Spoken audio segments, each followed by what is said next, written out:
Hi, it's me again with Corel Draw Tips and Tricks. Somebody sent me this file. This is a mesh fill.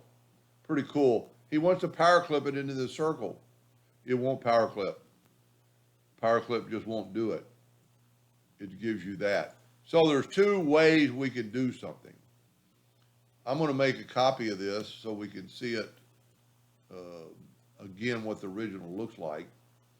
And I am going to intersect this. So I'm going to hit P, put it in the center of the page, get the circle, put center of the page, grab it all, and it will not intersect either. But if we take this and go to bitmap and convert it to a bitmap, doesn't really, it's going to stay pretty much the same.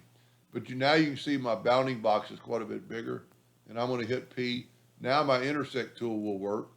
Now it looks totally different because it's taken off the fuzzy edges, but it's still the same because we could actually kind of prove that by doing this.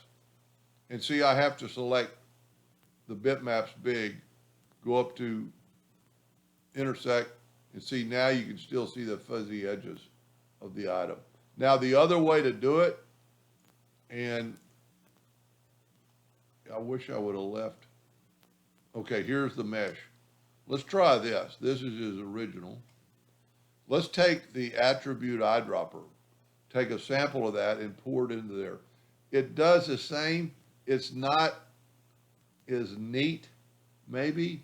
The colors have changed a little bit because it's taken away the fuzziness. So this is your mesh fill attribute, and then this is our bitmap that we intersected.